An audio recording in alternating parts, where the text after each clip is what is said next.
Okay. What is this? I What don't is like this? this. Why am I on this side? What Sorry. is going on? Mom, I'm scared. Do I? Okay. There we go. Yay! Sorry about that. Not really sorry. I don't mind you on the other side, but good morning. It's Sunday. It is Sunday. How's everyone doing? It's Saga Sunday. Is that Saga Sunday. Saga Sunday? It is a Saga Sunday week. For those of you who don't know, A little book came back. A little book came back called Saga. issue 55.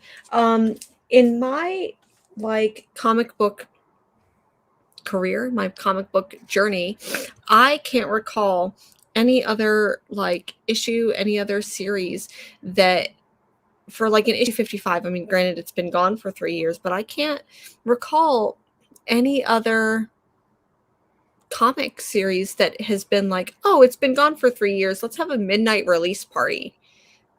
And apparently those parties were popping. I didn't get to go to one because I live in a Yeah. small town, and my shop didn't do one, but you went to one. I did. Yep. How was that? How fun was that? It was a lot of fun. There were pretty much everyone who works at the shop was dressed up, not necessarily as characters, but definitely as Katie, the shop owner, had horns, and so most of the people were wearing horns or wings or something like that, which was pretty cool. I got to go with Josue, so I was hanging out with Josue that evening, so that was pretty nice. I'm jealous. I'm jealous. I wish I could have been there. It's a lot of fun. I think that I don't know if there's any other shops in the area. There, like I said, there's at least 15 shops in this kind of area. So I don't know of any other shops doing midnight release party, but Saga's back. I have feelings. I have feelings. I don't know if it's going to be what everyone expects them to be. So buckle up tight, friends. We should just block out an entire 45 minutes just for Saga. Because let's be honest, I feel like that's what it's going to be this week.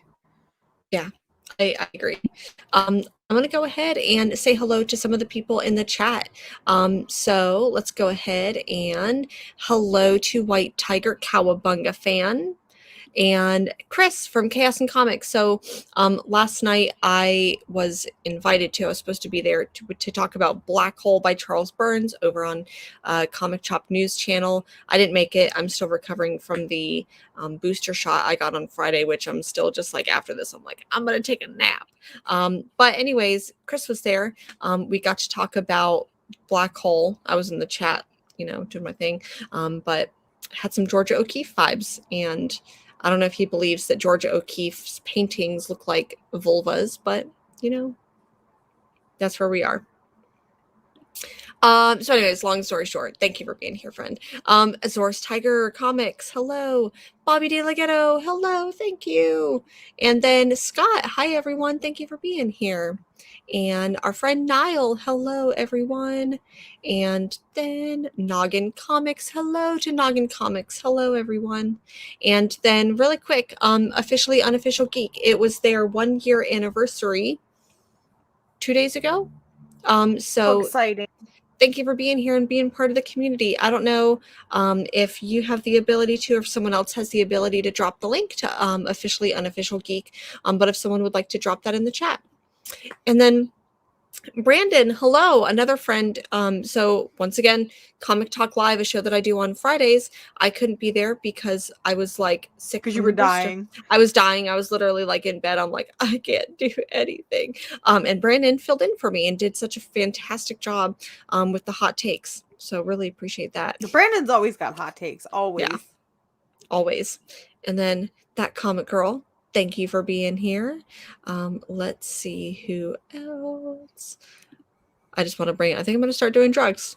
I'm not here to be a pusher, but Kaiser Jose, good morning. No more Smash Sundays. There's still, trust me, there's some smashing on Sunday. It's there. Trust me. Always. Saga 55 came out. There's some smashing on Sunday, but we'll get to that. For sure. Let's see here. Third Eye had a midnight release. Listen, pal, Third Eye is an hour and 35 minutes away, and I have to get up for work at 6 a.m. There was no way I was going to the midnight release at Third Eye. Oh, jeez. Yeah. If I had to be up the next day, I 100% There's no way. I think, I don't know if everyone sees it or if it's just me. It looks like the audio video is off a little bit. I'm going to keep going through here. And then John, I'm in cell hell, so I'll be watching the replay. Hell in a You know, cell. I believe you said that it was your wife's birthday, so you are off doing an amazing adventure, which is really cool. We do have a special segment where I think that you are going to be very impressed by this segment, so definitely catch that on the replay. The segment was tailored specifically for you, John. Yeah, but you'll have to watch it on the replay in order to get it. So, hello to the Banshee Queen. I have big feelings about Saga. Also, hello. Us too. Yeah. I don't know if I said hello to our friend Travis, but thank you for being here, friend. Let's see who else is here. Cerebros, hello. Verno, thank you so much for being here. Yeah, we got a chance to talk Saga a couple weeks ago, right before that came out, so that was a really fun show to do. Let's see here. Yeah, Booster killed me. Yeah, I'm literally I've been feeling like a zombie the last 2 days, so feeling a little bit better today though. Hello to Miss So. Thank you so much for being here. Hi from Amsterdam. Mochteld van de Wettering. I really hope I'm not butchering that, and I apologize if I am. And I think I got everyone. If I missed anyone, you're just going to have to comment again. So let's talk about some news. There's a lot of news. I think we should just start off with the biggest news, and it's the one that I feel like everybody's been talking about, and it's that a Tennessee school recently banned the graphic novel Mouse, which, for those of you that don't know, Mouse is basically I don't want to say a young adult retelling, but it's definitely geared towards, I would say, not a younger audience, but, it's definitely an all ages title. Mm-hmm. But it's a retelling of the Holocaust done with mice, anthropomorphic mice, and a school in Tennessee decided to ban it because of course they did. Nudity. They said, well, because there's some language we don't agree with and because there's some nudity. So I'm really glad those were the things that they were like, this is the part that we have a problem with. And it's just, it always brings up a really interesting conversation of like why we're banning books. And the reasoning behind them other than just, oh, there's some nudity and some language, because obviously there's other books that have nudity and have language and they're passing through, but there's something, something there that, we need to have a conversation with. And John actually sent me a really, really great little thing quote this morning, that I think works best for this. And that's that censorship has nothing to do with protecting children. It has to do with protecting adults who don't want to have difficult conversations with those children. And I agree with that completely, 100%, even without having children of my own or never having children of my own. What's really ironic about this whole book banning is all of the press Mouse has got, because obviously this is a big controversial topic. It seems like everybody within the comic book community is talking about it. And as of this morning, Mouse is the top selling book and graphic novel on Amazon right now, which I just think is absolutely incredible and just speaks volumes to its importance, not only as a comic book or graphic novel, but just as a piece of literature in general. Yeah, I agree. Especially thinking, not necessarily that it is ironic. I'm really glad that right now it's the top selling book. But I think that that's almost how all of these things happen, right? If a school district is like, we're not going to talk about critical race theory, well, then I think that critical race theory is now in the public zeitgeist. People are now going to go look up what critical race theory is, and people are still going to get it. If you tell me if you had told, middle school age Jennifer that a book was banned or that it was, a sensitive topic, that would have been the first book that I went and rushed and got. And that was probably also why I was reading shit like trying to get my hands on like the Marquis de Sade type books when I was in high school. So I'm really glad that this book it's out of stock pretty much everywhere. So if you haven't already read it, good luck trying to get a hold of it. Hopefully it will be like, I've never read it. Have you read Mouse? Oh, yeah. Yep. I read it in high school. Not necessarily because it was like required reading in high school, but because I was just in love with graphic novels. So I ended up reading it. So it's a really tough book to get through because there's lots of sensitive subjects. There's a little bit of, so it's the story kind of being related, like kind of told and passed down. So, but it's very authentic and very real. And I think that if you haven't read it, I would highly recommend it. For sure. And yeah, to my point, I tweeted out, I'm like, hey, if we're going to start banning books and they're going to become a top selling book, like 100% Mouse should be there. Can we also get They Called Us Enemy by George Takei? George Takei had posted some stuff this morning, I guess, in conjunction with the news of the mouse banning and all the controversy behind it. He had mentioned that apparently when They Called Us Enemy came out, which deals on a very similar topic. It has to deal with is it the Japanese internment camps? Yep. Okay. With the Japanese internment camps, that a Pennsylvania school tried to have that book banned for probably the same exact excuses, but again, the same reasonings. And it's just I don't recall They Called Us Enemy as being as, I mean, it was definitely like a hard emotional book, but I don't recall as much like either nudity or language in it. So maybe They Called Us Enemy would be a little bit more age appropriate, but you know, kids are dealing with active shooter drills. If they can deal with that, I mean, not that I should be like, oh, like it's fine, active shooter drills, but I also think that books like Genderqueer by Maya Kobabe, I hope I'm pronouncing that correctly, but I think that books like that should should we start like I don't know, like what would be the book that you would read and be like, this book should be given, even though it's, I don't know, do you have any other book recommendations for this list? Like banned book readings? Like either banned book reading, or like if this book could sell out because of its like controversial but like really important topic, what would it be? That's something I'm gonna have to think on. You put me on the spot. Sorry. So chat, do you have any books that you would be like, this book should definitely be like, I definitely think that Mouse, They Called Us Enemy, Genderqueer, like I think those books should be banned book recommended reading for sure. There was a book I read, I believe it was last year. I'd have to try and find it. I can't remember what it was called. It might have been like called Grass or In the Tall Grass or something along those lines. But it had to deal with a very real story about a young woman who was taken from her home in China and was basically forced into becoming a comfort worker. And it told her story and how she was able to eventually escape, but then she ended up with a husband who treated her just as poorly. So then it was like her having to escape from that, and then eventually her finding, you know, a place where she could call home and she could start her family.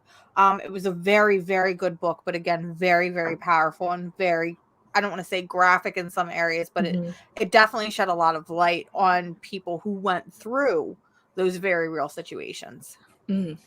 Brandon here also mentions The Water Dancer by Ta-Nehisi Coates. I have not read this book, but it's been on that, like, based on like some of the other books that I like. If you've read this and liked this, you should read it. But most of the books by Ta-Nehisi Coates that I've read have only been his like graphic novels or books. I would maybe say, if we're also going like the graphic novel route, I would 100% also recommend Kindred, which is so it's a graphic novel based on Octavia Butler's Kindred. So I would 100% recommend that, as well as Parable of the Sower, which was turned into a graphic novel. Those would be the ones I would recommend. Yeah. And, let's go ahead and see if anyone else.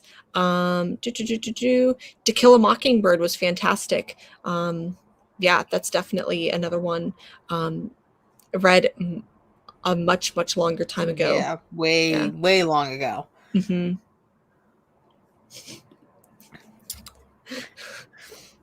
But I really like this comment from Miss So, because it's true. It makes you feel that way, that, you know, schools banning books, especially when it comes to books based on events that have happened. It's like, are you trying to erase that history? Are you trying to bury that history and make it so that way people can't learn about it and grow from it? You've hit that nail on the head 100%. Yep. And kids are going to find it anyways, whether you want them to or not. Like, I was talking to my partner and I'm like, when I first got onto the internet, like I was raised by AOL chat rooms and rotten.com. Like those were where I was finding my information. So if kids today have a lot more access to the internet than I do. Like I had a computer in the living room that I had to sneak in between the time that I got home and between the time my mom got home from work. So it's like kids nowadays with like, cell Handheld phones, like devices. handheld Yeah. devices, like Could you imagine what we would be getting into now? so much worse. Like I imagine that it would be exactly like Euphoria, to be honest. Probably. So I want to say hello to a couple other people who popped up in the chat. I do want to say hello to Judah Rad from I Freaking Love Comics. Hello and thanks for being here, friend. Thanks for being here, pal. I think that also I want to say hello to Manic23. Hello. Creating Comics While Black. Thank you for being here. Paul Hedden, thank you for being here. I think that's everyone. I like this from Scott. Yeah. It's a really great follow-up, Scott. Yeah. I like that. That should be put on a t-shirt. Kids can find hentai in 2 seconds. Let them read mouth. By Scott. Like it needs to be quoted. Scott Hazelwood. No, that's a good one. So yeah, that was like the biggest news topic that I know we definitely want to talk about because it feels like since it happened, what was that? That was like on Wednesday. Mm-hmm. It's still all that people in the community are talking about. So it was definitely something that we wanted to highlight. But there's some other news and some other like weird and wacky and fun stuff that we definitely want to talk about. So yeah, one of those weird and wacky and fun stuff is has to deal with the Batman, a little movie called The Batman. So this week, Little Caesars announced a partnership with the Batman where they are making a bat-shaped pizza with very awkward looking calzones stuffed on the end. But that's not the weirdest part about this. The weirdest part about this is that Little Caesars is getting exclusive hats that literally just say the Batman on them. And apparently these hats are exclusive only to the employees. Wow. But the amount of bat boys on Twitter right now that are making these plans to work for Little Caesars so that way they can get the hat and then immediately quit.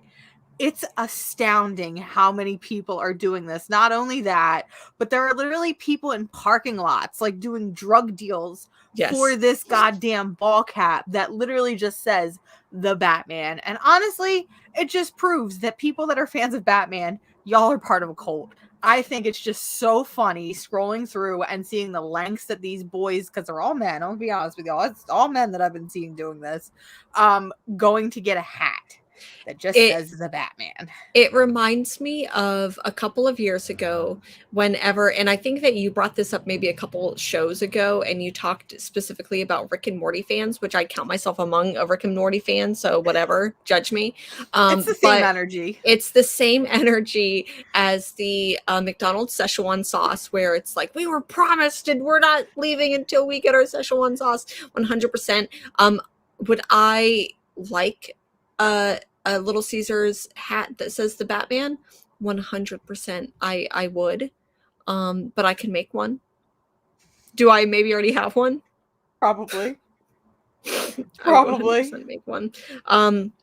For sure. It definitely is. It feels very cult-ish. It feels very relevant for just the bizarre timeline that we're living in now. The Batman calzone timeline that we're in. It's a very weird Batman Little Caesars timeline. It was definitely something that I did not have on my 2022 bingo checklist, but it has officially been marked. I think I'm glad that I don't know, I'm very like tuned in right now to a lot of like pro workers, like labor organizations and like unions, and so part of me is like, just I'm glad that it went to workers only, because then like maybe they can sell them on the Batman black market and get some money for it, so good for you. But is the court of Batman's Jesus. Batman child. Batman child. So I hope that the workers are like selling them and getting a couple $100s for them, doing those like back alley drug deals. But also drug deals. Like, imagine how much money was given to Little Caesars to do this marketing, and I'm just like, pay your employees more. Just pay your employees more. Yeah. But Yeah. No, it's insane. yeah. It's really, I mean, I guess it's not news, but I thought it was funny and I wanted to Yeah. share it with everybody. In actual kind of news, but it's still kind of pretty funny. This is the John's Comics with Kids news segment of the Yes. show. So, John, I need you to open your ears and listen up because this one's Yeah. just for you, buddy. So, we've talked about Substack a couple of times. Speaking of cults. Speaking of cults. We've talked about Substack a couple of times on this channel. We both agreed that Substack, there's just something grimy and scummy about the whole thing. But you know what? People are going to do it anyway. So we might as well just watch as it crashes and burns in some aspects. Yeah. And in the new crashing and burning, Scott Snyder recently announced, and we all know that's John's favorite writer is Scott Snyder. That being said, Scott's a very lovely human being, and I would never say anything bad about him. But Scott Snyder recently announced on Substack that they were opening a new tier for their members to join. And it is a $300 tier. And this is $300 a year, right? $300 a year to make you a part of the Black Jacket Club. And it's kind of insane because $300 is just a lot of money, first of all. Second of all, what you get is kind of insanity. So let's kind of break it down. And this comes from Scott's Substack page directly. So you get 5 exclusive covers, one of them being signed by Greg Capullo and himself. You get the chance to have 10 of your own books signed. So I guess that's a matter of you mail to Scott Snyder and then he sends them back signed or whatever. You do get access to all of his VIP con events for free, which, okay, I think that's like kind of cool. I mean, I'm not the type of person to go to VIP events. Like, I think it's kind of a waste. But I mean, if you're the type of person that's going to VIP events and you're seeing Scott Snyder enough throughout the year, you know, it kind of pays for itself in a way. You get 24 advance time on all of their merch. Okay, we've seen that. You get one-on-one chats for the first 100 people, I guess, to be a part of this Black Jacket Club. The first 100 people who, I guess, are part of the Black Jacket Club and then, I guess, also contact him during SGCC, which is San Diego Comic-Con, get dinner at San Diego Comic-Con with Scott Snyder, which... Is it free or do you have to pay? And like, are drinks included? Is it like a la carte? Is it like you get like a chicken nugget kids meal? Hear me out. He claims that he's taking everybody to dinner, which, you know, hear me out. Going to dinner with like your favorite creator or celebrity or whatever, okay, that's kind of cool. Like, I would kind of do it, but doing it with 100 other people, at that point, you're really not getting any time. And we all know the type of people that are Scott Snyder fanboys. They're the same people that are out doing drug deals in the back for Batman hats at Little Caesars. You're all going to be clawing and scrambling for attention with this man. And I really just don't want to be in that room. So I'm not going to lie. I feel like I want to, because, right, it's probably Venn diagram. People who would get the $300, you know what? Just don't even call it the Black Jacket tier. Call it the I Am Batman hat tier for Scott Snyder. I bet they're the same people. And I bet at least one of them would be willing to go to a Scott Snyder dinner with the hat on. So if you're one of these people who would be at that tier and you can get your hands on a hat, I will give you $1 if you are willing to go to that dinner. And then the people that are also a part of the Scott Snyder Substack $300 Black Jacket cool little thing, they also get a chance to be in a raffle where they could win NYCC tickets, which it's a chance out of how many people that are going to join. It's insanity to me. And it's very, I don't want to say it's very cult-like, but it's absolute insanity to me. And I'm just going to do some simple math right now. On 300 at 100 tiers at $300, that's $30,000 that Scott Snyder would be raking in if 100 people alone join the Substack tier. Yeah. I mean, case your money, get your money, do what you got to do. Yeah. But that is absolutely insane. And 100%. And whenever the news came out about Substack, and for Jarrell, I'm going to go ahead and I'm going to do like a quick little Substack, like this is what Substack is. I 100%, this sounds like some OnlyFans bathwater Like OnlyFans, gamer girl bathwater shit right here. Like that's what it feels like to me. I 100%. So like at the same time that this whole Substack news was going on, there was some news about OnlyFans going on, and I'm like, y'all, comic book creators, can you just go to OnlyFans, please? Then thank you. But anyways, what Substack is it's basically a like subscription that you can pay to comic book creators or to any creators. There's lots of other creators on there who it's like for this much money a year or this much money, you're basically subscribing to a newsletter that we're putting out. A lot of comic book creators are going to it. And who was it Tiny James Onion Man? Tinian was the first big one to go over. Or and Donny Cates too, right? James Tinian and Donny Cates and Molly Ostertag. Mm-hmm. Yeah. And it's like they were given money specifically by Substack to like kind of come over and do exclusive things. A lot of these writers are saying, hey, we'll either give you writing classes or we'll give you like insight, or maybe we'll publish comic books that you have been wanting. We're not going to publish them through traditional publishers first. We'll go ahead and go through Substacks first and then maybe through whatever later, which is great. Like creators, get your bag, like go ahead and get your money. Yeah, get your money, because this is a hard career. It's a hard part, or a hard thing to be a part of. But the reason that it makes me frustrated is because Substack has also for a very long time been home to some other creators putting out newsletters that were very racist, very anti like very homophobic, very like anti-transphobe, like just not great people. And Substack didn't clear that mess out before doing this. So it's a little bit of a go get your money, but at the same time, are you also raising up these other people's platform by joining the platform? So. Yeah, it's too much. Also, Scott, if you create the Substack, I will be the first one to join. I'm telling you right now. Also, please send me pictures of your dog anyway. I will give you money. It's fine. Yeah. So I guess I've been seeing a lot of this, and I was doing some actually like research as people were talking and as we were, ranting and raving and everything. That is true. So James Tinian announced this week that he is still sticking with DC after announcing with the whole Substack thing that he was leaving DC, breaking his contract to focus on creator-owned comics via Substack. And now, this was right when, and I do want to note, this was literally right when Nice House on the Lake was starting to be published, and it was like, you're literally creating one of the best things that DC is doing, and you're leaving. So anyways, yeah. But now I guess he's coming back to write a new Sandman title in the Sandman universe, which I'm not gonna lie, I've never read Sandman. Well, okay, I've read Sandman, but it wasn't. You tried to read Sandman. I tried to read Sandman. Sandman, but this new Sandman, it's kind of got me interested. I'm kind of into it. I'm kind of with it. It has to deal with like cults in America and like the seedy underbelly of America and racists, and gives me like preacher vibes in a way that I'm kind of here for. So I would also recommend, if you like that, you should read American Gods by Neil Gaiman, because it's on my list. That favorite book, hands down. It's been on my list. But why would you break your contract only less than 6 months later to go back? It's very weird. It's very awkward. And at this point, it's all just a game. The points are made up and everything doesn't matter. Yeah.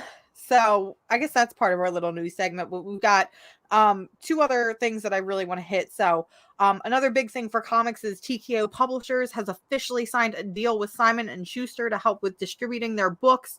TKO Publishing, they're kind of weird, like not bad idea weird, but they're a little weird in some of their practices. Invisible, sending invisible comic books to CGC isn't weird enough for you, Mars? No, it's not. I like that idea.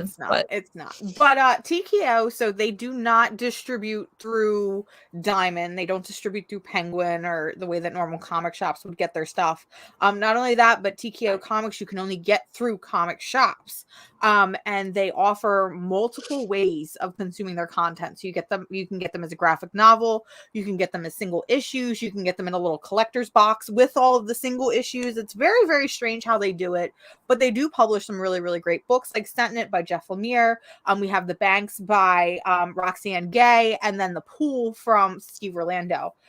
So the fact that they are now teaming up with a big book publisher to help get these books into the hands of more people and into the hands of more shops, I think it's a really great idea, because I personally, while I don't agree with TKO's methods in some forms or fashions. I think it's just a little weird, and I think that comics should be as accessible as we can get them.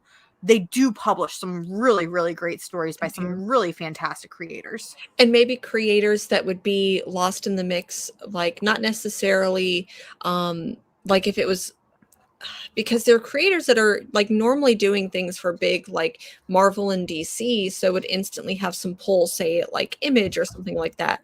But I think that even Image for me, like TKO, I think is taking up some of the space that Image once was, and I've been highly disappointed with Image lately. I agree. So Yeah. I think it's just a big deal, and I think it's really exciting.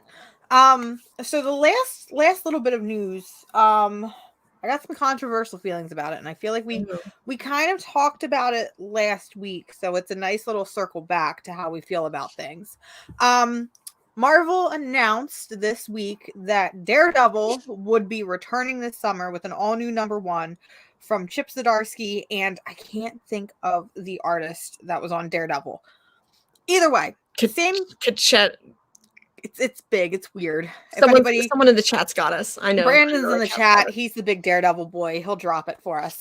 So they're announcing a new #1 with the same creative team, basically pre-Elektra Daredevil, and I just can't stop wanting to scream about Marvel doing this over and over again, because we saw it last week with Silk #1, where it was basically marketed as a whole new series, a whole new #1, yet every couple of pages it was, you should have read volume 1 by Silk, and it's really, really upsetting. And it's like, I want comics to be as accessible for readers as we can get them. Yet every time you do a relaunch, every time you start off with a new #1, while you may think that it's making it easier and more accessible for new readers, it honestly alienates them. Because it's this conversation that I feel like we have over and over and over again, where you go into a comic shop, you go into a Barnes and Nobles, you go and find your new favorite character, whether you've seen them from a show or a movie, or you've just seen a picture of them and now you want to read them. And there's multiple #1s on the shelf, and it's a matter of, where do I start? Yep. And it's just frustrating. I feel like there's maybe a couple, I know why they're doing it, where it's like, we need a new #1 title to get people like interested, like back into it. But I think that, I don't know, especially like because you mentioned Silk, and it was like literally 2 years ago there was another title, and now we're doing another, or last year there was another title. Yeah, it wasn't even 2 years ago. I think there was a 6-month break in between the series, and it was the same creative team with a different writer. So it was the same colorist, letterer, and artist. And it felt like it picked up directly where quote unquote volume 1 left off. So it's frustrating. I saw V on Twitter. She posted something or responded in conjunction to my rant that, this is kind of the similar thing we're seeing with Demon Days right now by Peach Momoko, where everything is listed as #1, yet it's all been part of the same series. Demon Days. And it's unfortunate, because a book like Demon Days is so accessible for new readers and for casual readers, and considering how popular manga is right now, and the manga has to have a very manga influencing book over at Marvel, it's been a no-brainer for any casual, anime fan walking through being like, oh, I'm gonna pick this up, this is really cool. But there's multiple #1s, so it can get very confusing. And I think, like you said, if it's a new creative team, because I could be like, oh, the Jeff Lemire Moon Knight run is really good, pick up volume 1 of that. Oh, the Jed MacKay Moon Knight #1, or volume 1 is really good, go ahead and pick up that. So with the same creative team, it does feel really shitty, maybe. And especially when it comes to like Daredevil, there's been this really fantastic run, and then now there's Devil's Reign, and then, so anyways, call it something different. Maybe they'll be doing like a Daredevil, I don't know, and maybe like a subtitle or something. I'm just frustrated, and I'm bitter, and I'm old at this point, and I'm just a grumpy gills. I'm still going to be reading it, I'm still going to be buying it, but I'm going to complain the whole time. I'm going to complain about it the whole time. So, that's pretty much everything that I have in terms of news. Did you have anything that maybe I missed? Does the chat have anything that maybe I missed? Because I told myself there wasn't a lot this week, but then when I think about it, there was a lot this week. I thought so, like we were backstage and I'm like, oh, was this news? The only other thing that I was like seeing pop up in the news was I was seeing James Gunn's Peacemaker. Or not Peacemaker, I'm sorry, James Gunn's Guardians of the Galaxy. It sounds like it was announced or it was talked about that this I almost said creative team, this Guardians of the Galaxy team, it's going to be the last movie featuring them. So either we're going to get a whole new team from them, or it might just be the end of Guardians as we know it. Oh, I hope not, because in the comic books, like the team changes a little bit here and there, and I think especially with some speculation that the X-Men could join the Marvel universe, because I mean this is within the last 10 years, but like Star-Lord and Kitty Pryde had a thing going on, so maybe this could be something like that. Angela was deeply involved with Guardians of the Galaxy, and you just want to see Angela at this point. Y'all know how much I just want to see Angela in the MCU. So I think that this might, I don't know, I'm like, this could be a segue. We could finally see Angela. So I wanted to highlight this little comment from Officially Unofficial Geek, saying, except Jeff Lemire's Moonlight run is out of print, expensive as heck. # hear me out. It's getting a reprint. I believe it's at the end of March or at the beginning of April. We discovered it last week. I think we mentioned it on last week's show. That they are doing a reprint of the entire Jeff Lemire and Greg Smallwood complete collection. It is all, what is it, like 18 issues for like $30 or $35. Yeah. And I'm pretty sure the reason they're doing it is because of the Moon Knight show. So it is going to be back in print. Make sure you pre-order it either at your local shop or Barnes & Nobles or a local bookstore. Don't do it at Amazon though. So you can go to bookshop.org, which is a big old site where, sorry, I just got to like plug bookshop.org because basically money goes towards small independent bookstores and comic book stores. When you go to bookshop.org, like they take all of their profits, split it up, and then send them to these local independent shops. So like literally the profits go towards local independent shops. So 100% shop there if you can. I'm really glad that the Moon Knight, like that they're finally kind of doing something like this, because I feel like whenever WandaVision came out, there was a lot of us who were like, oh, I finally want to go and read either Scarlet Witch or House of M. And House of M came House of back. M got a reprint. It got a reprint. I think that it was a little bit delayed, and this was before all of the like logistical nightmare that's become the paper shortage. So if you can, please pre-order it. Okay. Moondragon. Yep. Yes, I agree with this 100%. Give me Moondragon. I don't care if we have to scratch that she's Drax's daughter, if we have to make something up. As long as I get Moondragon, give me Moondragon. Yeah, agreed. I think Moondragon could like 100% get her own show, or like just, I don't know. I would watch it. That'd be exciting. I love that. So yeah, that's all of our news. I think it's finally time to talk about what we've all been here for, and that's comics.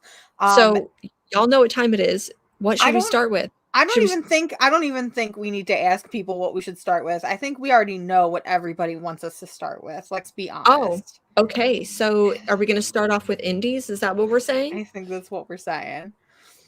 I think there is a particular indie book people want to hear us talk about it. Scott has already beaten me to the punch. We all know why you're here, let's be honest. So that means we should save it for last so y'all stick around, right? Yeah. That's what that means. Right? Yeah. Everybody wants us to talk about it. So I think we have to talk about it. I think we got to talk about the elephant in the room. Okay. So really quick, y'all probably know if you've been watching our show, or even if you're just I don't know. I don't know your journey. I don't want to assume that I know anyone's journey, but you probably know this book, Saga, has been on hiatus for about 3 years now.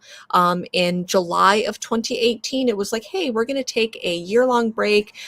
Fiona Staples is having a baby, so let's go ahead and give her a break. We're going to, we're going to stop at issue 54, which of course ends on a cliffhanger, like every issue of Saga ends on a cliffhanger, but we'll be back in a year, folks. Don't worry. 3.5 years later,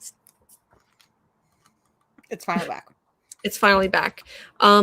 Mars, Did you get a chance to reread Saga before? No, I did not. I did not. But I'm pretty I'm pretty well versed. I definitely remember how that last issue ended, or the last like 2 issues ended. So I'm 90% sure I'm like I was able to pick this up without any problems. Okay. Did you do a massive Saga reread before it came out? Kind of. I got up to volume 6. And one of the things, because like I'm like, who the fuck are these people on the front? I was like, is that them? And I'm like, my guess would be, this is before I read it. I'm like, my guess is this will maybe be in the future. I don't know who this gentleman is, who this person is with the arm, but what I do want to show you all, in issue 6 or in volume 6 of Saga, there's this character in the front right here. So this is whenever the part of the series that we're at here in volume 6 is that, let me think, Marco's grandmother and Hazel are in a prison or like detention center. And so there are these other kids who are with Hazel, and there's this kid, right? I'm going to pop this here because Kaiser, Jose, you might want to... I don't think we can talk about Saga right now without spoiling what has happened leading up to 55. So if you don't want to be spoiled, yeah, I would definitely recommend jumping out, maybe jumping in, maybe in the next like 10, maybe 15 minutes, or muting us or whatever. Because if you're at 18, then this you is haven't hit anything yet. Yeah. So anyways, and this is chapter 31 that I'm at. So at the beginning, there's this character right here that has some like bones growing out, and the character has a mechanical arm. So I'm like, oh, this is the character that we see right here, because he's got like things growing out of his head and he's got a mechanical arm. So I'm like, oh, maybe this is going to be like 20 years in the future, and that's going to be the kid. That's honestly what I thought. That was my speculation. Yeah. And so maybe, yeah. I'm gonna preface it. I'm just gonna say it before I start talking about Saga 55 and what we got. Part of me, so I still think to this day that first 4 volumes of Saga are perfect. There's something about the way that it starts to change, and maybe it's because it starts to get darker, and maybe it's because some of my favorite characters do some very questionable things that make me very upset, and then some of even more of my favorite characters die, and it makes me even more upset. That, like, I don't want to say I've become numb to Saga, but I don't love the latter half as much as I love that first half. So, I agree.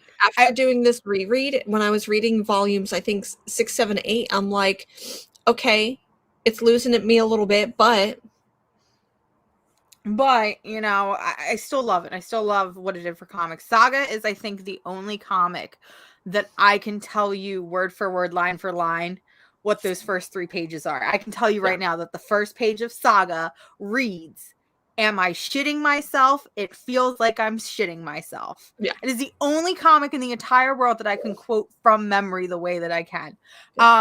So Saga 55. How do I feel about it? I don't know. I don't know how I feel about it. I can tell you how it makes me feel, and it's going to sound very weird. I would like to compare Saga 55 to Star Wars The Force Awakens, because think about it. We did not get Star Wars for a very, very long time. And then we got announced that we were getting a new Star Wars, and we were all very excited. And you have all these expectations, and you know what you want to happen, but you know, you're not the creator. You can't tell them what's going to happen.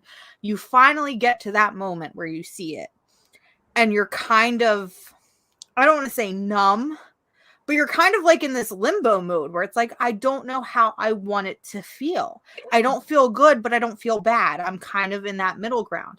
That's how I felt reading Saga, because like Star Wars, Saga was away for a very, very long time. And then it came back, and it completely took my expectations and took them somewhere else. Yeah.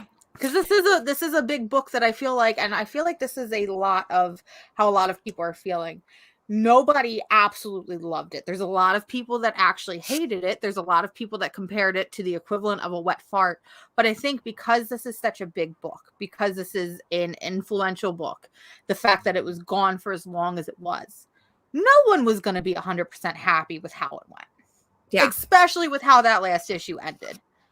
The last okay, I'm just going to go ahead and say this. There is a banner right here, down here, saying spoilers. I am maybe for the next 2 minutes, I'll try to keep it to two. I'm going to go on a rant. I'm going to spoil everything for you. So if you're not caught up on Saga and you care about that, I'm going to go ahead and talk about it. So in 3, 2, or if you want to put this on mute, when I'm done talking about Saga and the spoiler, I'm going to bring this down. Okay. So in 3, 2, 1. The last issue of Saga, issue 54, left on a big cliffhanger and a very big character dies.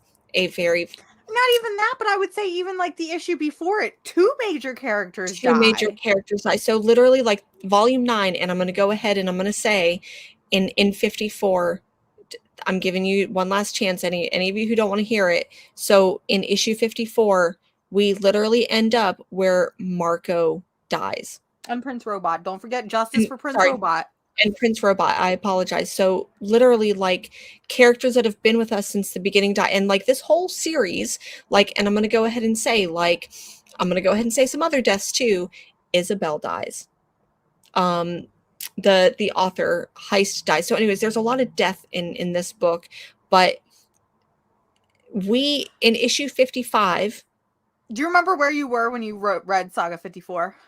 in the comic book shop. So was I, and I remember just I felt very bad because I let out this gross ass fucking noise where people legitimately thought that I was in trouble because I was that upset and I was that devastated. Yeah.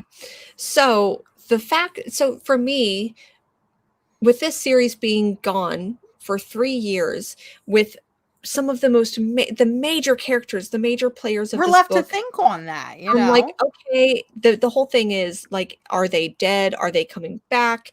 We don't really see any other characters who have died come back. And in this issue, it was like it's been 3 years and we forgot about them completely. We're not even going to talk about them really.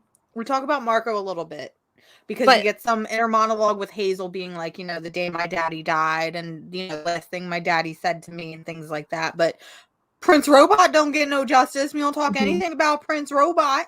yeah, No fucking talks about Prince Robot. And it's just like, excuse me, friends. Also, Scott, he did nothing wrong. He is a perfect human being, and that is one of my husbands. But it's a little bit of my a scumbag biggest boyfriend for me. husband, you want to talk about problematic faves. You want to talk about problematic fucking faves, okay? I have stanned this motherfucker since day one. Day one, this man has been my favorite character, and I've had to literally watch him do some of the most heinous, horrendous shit on the planet to my other faves, and I'm still fucking standing him. I don't know why, but if we want to talk about scumbag boyfriend armies, this is the king of the scumbag boyfriend army. That is true.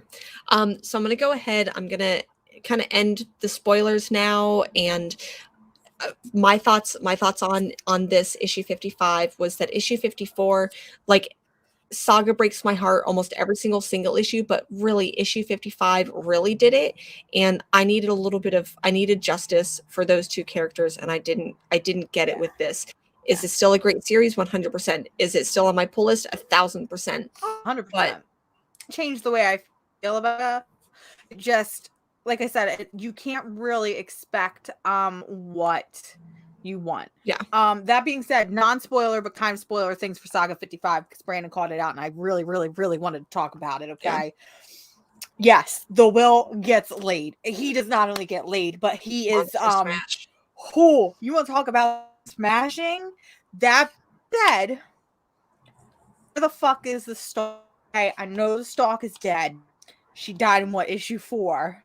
Yeah. But she was coming back mentally, and I need her to still bring that same energy because to this day, that is my favorite character in Saga, is the one that died in issue 4. So you know how I feel. Yeah, no. I really liked that you got there. That was a very Saga thing to do, and I feel like they knew they needed to bring that energy with issue 55. I also thought that it was kind of interesting that it felt like while we got some answers, while we didn't get any answers from the events of Saga 50, they were throwing every character left Yeah. Be like, here they are, and sometimes it didn't feel like it flowed with the story. I agree. I yeah, I was disappointed. I still love this series so much. But maybe we'll get more resolution in 56. Maybe there'll be more sex in 56. Who knows? Oh, one of the things I did want to talk about in regards to Saga. So reading the author note, as I did, because I'm like, I'm going to read the author note because it's been a while. Let's talk about it. We officially got confirmation that the extended hiatus has given him the opportunity to create a detailed roadmap for the rest of the planned 108 issue. So when Saga 54, we were specifically this Halfway is the point. halfway point of and a lot of people, myself included, were like, we've already done so much within 55 issues. Mm-hmm. How much more can we do in, say, another 55? And I was definitely thinking that, with this hiatus, they were going to go back on their word. Maybe they ended, they didn't know how with the other 55 issues. But, giving us confirmation that this is giving him time to think. Maybe that's why it took them so long, because it did take him the 3.5 years to really figure out where we were going to go from here. But we've officially got written confirmation that it's going to be 108 issues. So Yeah. I am here for the rest of the 54 more that we're going to get. I think that's so almost 3 more years. I think that's almost why issue or volumes like 6, 7, 8 end up feeling a little bit wonky, because I think that there was a very clear direction that like the first maybe 10 issues were going, and that maybe like BKV had planned out, and then it got so successful that he's like, I need to like milk this cash cow, and just kind of kept writing and was like, okay, I'm going to send them here, I'm going to send them here. But now I hope that they know like this is where it's going to go. This is going to be a solid. So maybe we'll get justice for those characters that I'm hoping so. Because doing 108 issues with an indie comic, that's a hard thing to do. There's not too many books I feel like do that. I know Sandman's a big one that I think hit the 3-digit number. Walking Sandman Dead. Sandman ended up only being 9 volumes as well. So it would be in the 50s. Yep. Interesting. I mean, I know Walking Dead, I think Walking Dead hit the 100 issue mark. Did Invincible hit the 100 issue mark? Probably, but I'm sorry, I don't care about Invincible. I don't care about Invincible, but I'm just trying to think of other comics that I can compare it to, indie-wise, I that would have say hit that Walking Dead. 100 threshold. There's not a lot of comics that do it. So for an indie book to do it, it's you really have to keep your readership engaged, and you really have to know where you're going. Yeah. Spawn. Okay, that makes sense. Mhm. But that's basically a superhero book, so it doesn't really count, does it? It's basically a superhero book. Maybe Hellboy. That's the maybe only other like non-image title that I'm like, it probably hit over 100.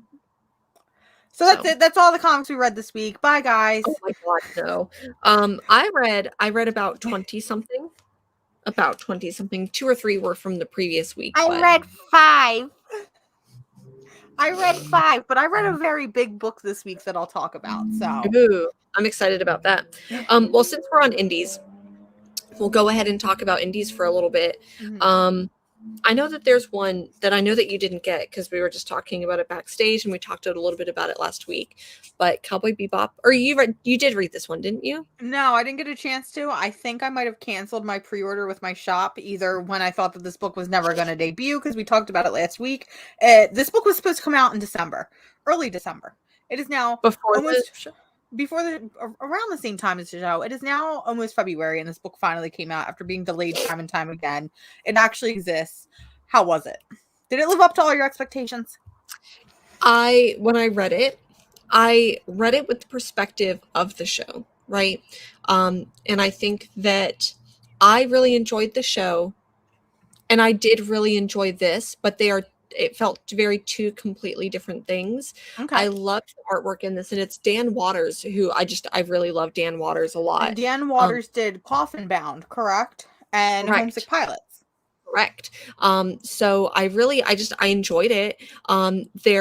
There's moments, especially in the beginning, where let me see if I can go ahead and pull this up, but literally like it's the first page, or maybe like the second page, but you see them in a club and there's like lots of, and like look at the artwork. I just think that the artwork is really Ooh, I neat. like that.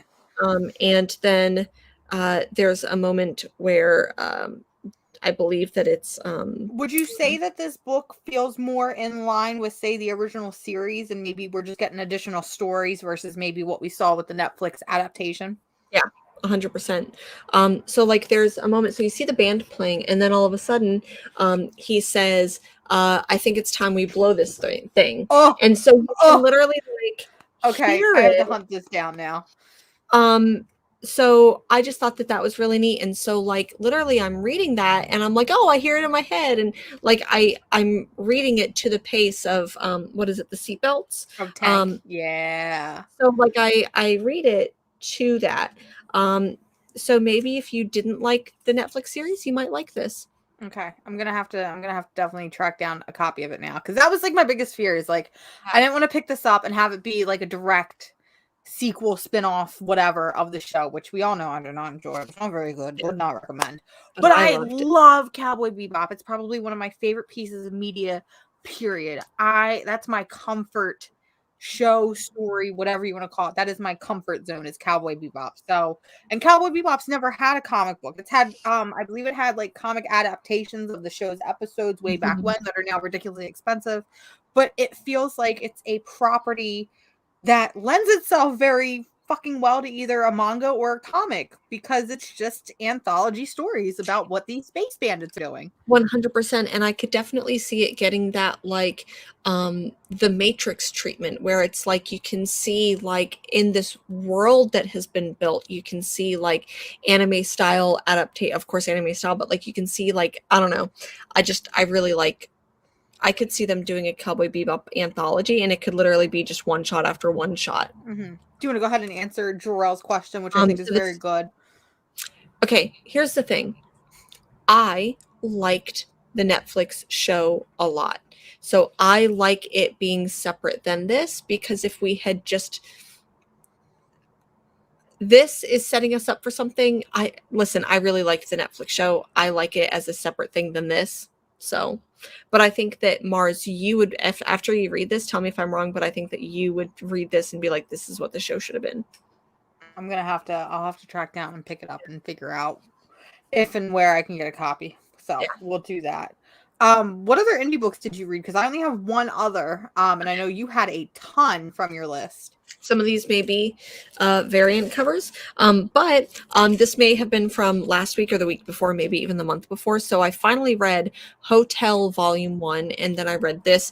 Hotel Volume 1 was fantastic. I liked it as much, if not better, than like Ice Cream Man and Haha Ooh, and Silver really? Coin.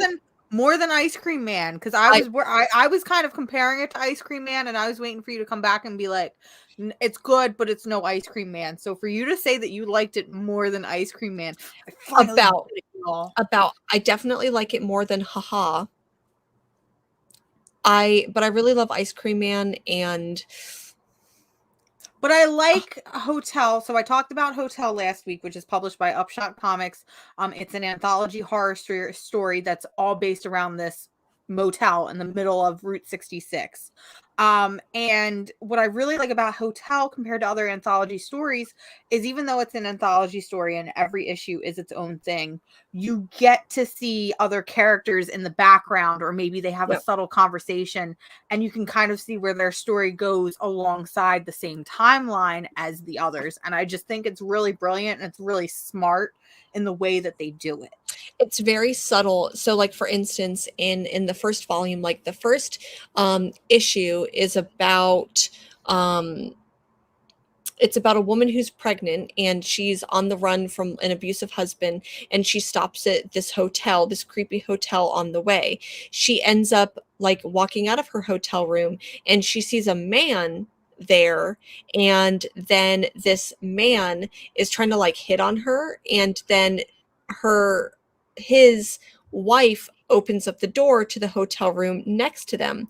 And then the next issue, I don't want to spoil anything, but then the next issue focuses on them, and it's really, really cool the way that they do it. And I don't want to spoil anything because it's And really we get to kind of see that conversation from, you know, inside the hotel room's perspective, basically. Yeah. And it's just, I remember seeing it for the first time and being like, holy shit, this book is so smart. So, Yeah. like I said last week, I think I like this book better than our other a upshot phase, which is Not All Robots. Yeah.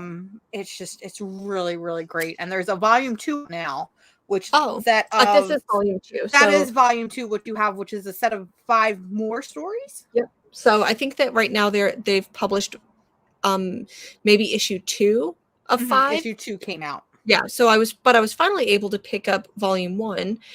So Scott, I ended up going to Bridge City Comics and picked up volume 1 of Hotel. Anyways, Great book. I really great. highly recommend if you're a fan of Silver Coin, haha, Ice Cream Man. If you just want a good American horror, if you just want a good horror story in general, definitely pick this one up because it's from one of those smaller publishers that a lot of people I feel like are going to overlook. Yeah, and I think it was $9.99. So like, yeah, it's $9.99 because the first series is only 4 issues, but it's still fantastic. So good.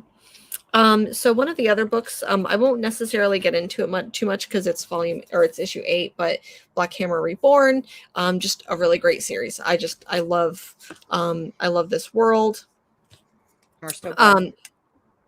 Weird, Colonel Weird I love it. It's so Barbalian, the most important one. Sorry. So Colonel Weird shows up in this. Oh, okay. I thought you were talking about Colonel Weird, Cosmogog, whatever the hell that one was. But this is it's a really good series. If you haven't read Black Hammer at all, please go read it. And then, we're not just like Barbalian, Cosmogog, Colonel Weird. You'll know what we're talking about. Did you read you haven't read House of Slaughter? I did not. However, I did catch up with Something Is Killing the Children. One of my big goals in 20 general was I was down, read the deluxe edition of Something Is Killing the Children, which completely collects the first 15 issues. It's a good book, guys. It's if y'all already know Something Is Killing the Children is a good book, but it's a good book. So I now need to catch up with House of Slaughter.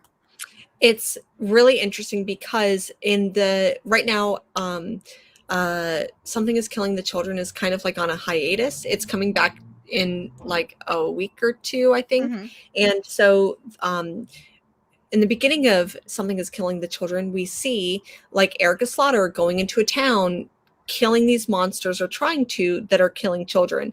And so that was the series for like 2 volumes. And then the third arc was basically like, oh, what is Erica's backstory? Where is she from? Who is the House of Slaughter, the Order of St. George, or whatever it's called. And so then the House of Slaughter is a spin-off series of that. And this has been particularly good because it focuses on these 2 characters, and I really enjoy their relationship, and it really goes into the backstory of that. You know what I find interesting about House of Slaughter, and this is from somebody not even reading it. House of Slaughter is written by Tate Brombal, who also wrote Barbalian the Red Planet.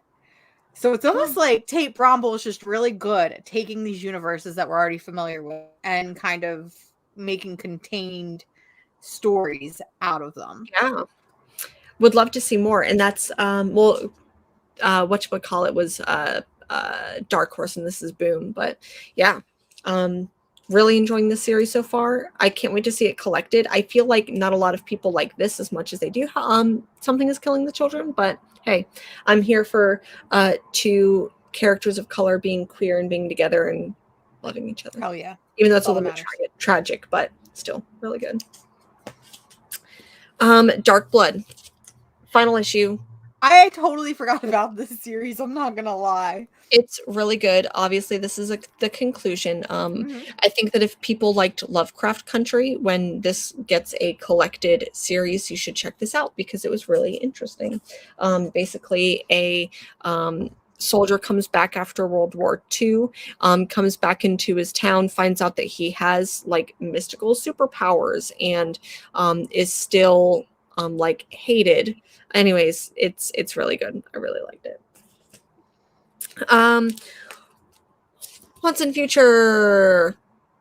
Spoiler It alert. always surprises me that that one is still running. It feels like an issue is that. This one's issue 24.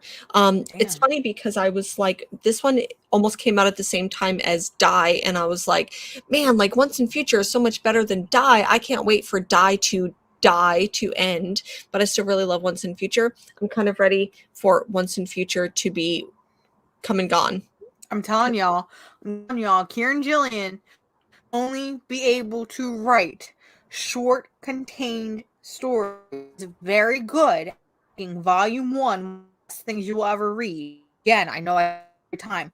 Die Volume 1, Darth Vader Volume 1, Wicked and Divine Volume 1.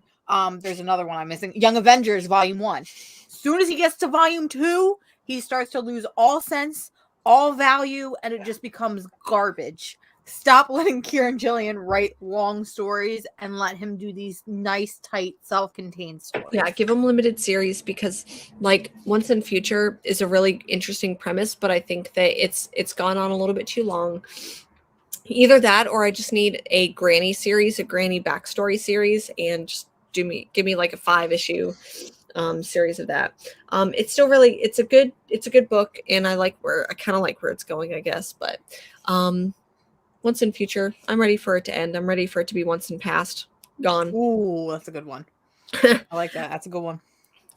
So next one, Ice Cream Man. I know this is like not a very flattering cover. Such a weird cover. It's so bizarre. I was seeing that in previews, and I'm like, that's a cool ass comic cover.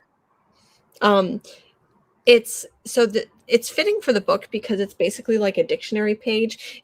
This Ice Cream Man, as most of you may know, it's basically a horror anthology, and it features just weird and wacky stories. I've really been liking the like weird. It's been really getting weird. One of the last issues was like based on a family tree and like the horrors that end up getting passed down generation to generation, which is pretty fantastic. But then this one is someone who's an etymologist who studies the history of words, ends up going on a quest to find this like magic word. It's weird and it's good. Let's see here. I think this was the penultimate issue of Sleeping Beauties, based on a Stephen King and Owen King story. Basically, women get a disease, and only women get it, and it's like killing. Whack. Yeah. I've been liking this series a lot. I really love Allison Sampson's artwork, so that's whack. I think I'm realizing in my old age, I just don't like Stephen King and Joe Hill and anything in that family. Oh gosh. Okay, so I'll go quickly through these. Two Moons, number 9. It's a good series. Y'all should read volume 1. And anyways, if you're not reading Two Moons, it's basically about Civil War, and there is an indigenous person who kind of gets involved with it, but then it gets like really mystical and like so like maybe like Lovecraft, but Civil War. Featuring indigenous people. So I really like that one. I also picked up Usagi Yojimbo number 1, or it's not like a 1, but it's a Lone Goat and Kid. It was pretty interesting. The Lone Goat and Kid? I see what you So as opposed to like Lone Wolf and Cub. This one was sad for me. I don't know. Probably won't be picking up more of that. So I'm sorry if I'm breaking hearts there. Also, this one was from last week, Cursed Pirate Girl, The Devil's Cove. This is a sequel. I've never read the first one, but I picked this one up, and it was the most beautiful book I've ever read in my life. Like, I got lost in this. It was beautiful. It was $10, but I'm gonna go ahead and try to squeeze it out of here. But like, it's very Alice in Wonderlandy. That's hurting me. Yeah, it was beautiful. I loved this so much. So, and it's thick, so to me it's worth the $10, but it's published by Archaea, by Jeremy A. Bastian. I really liked it a lot. Okay, I think I have one more, and I think it might be the only other indie that you read, you said? Probably. Is it a little book called Stray Dogs, Dog Days? Listen. Oh, I've been championing books since day one. Not like this issue. I think maybe I've hit that. Maybe I'm stray dogs out. Maybe I'm burnt out by this book. I think that's what's happened. I agree. I'm trying to sneeze. It's not coming out. But I'm trying not to sneeze on camera, so I'm like muting myself, but it's not coming out. So now I just look dumb. So, Stray Dogs, Dog Days, number 2. We talked about it last week or last month, how, it's basically, it tells you little backstories of all the dogs. I feel like all the interesting dogs were in the last issue. Not only that, but it's just like, why wasn't this just included in like a deluxe edition printing of Stray Dogs? Because people that really liked the book maybe this up because of dogs. And we got backstories for dogs that we've already seen backstories for. Mm-hmm. And I'm like, and some stories didn't even match up. So like, got a backstory for Sophie that didn't necessarily compare with what we were told in the original Stray Dog series. We got a backstory for Victor, and I'm like, I've already known Victor's story before you went and fucking broke my heart with him. And then we kind of get like this weird resolution episode where these two fighters go to the house that all the dogs were kept in and burn it down. And I'm like, this was just really unnecessary. Manic, I agree completely. This one is 100%.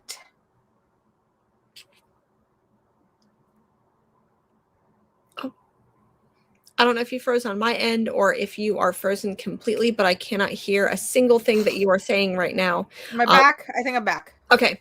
Yeah. Miss So, if I'm being quite honest, I don't know if this is going to get a trade because it is only 2 issues. And it only really tells the backstories of the dogs. The only thing that I can think that they might possibly do is a deluxe with Stray Dogs with 2 books in it. Which would really, if I'm being honest, would really piss me off because I already own Stray Dogs Volume 1 and I don't want to have to buy another one to have everything together. Honestly, it's not that I'm Stray Dogs because the concept abs Trish Force work like to 100%, so I want to see her on more stuff. But like, even if it just gave me a sequel that followed a new group of dogs, give us Stray Cats. Give us Stray Cats, 100%. Give me Stray Bearded Dragons. I don't know. Give me Stray something.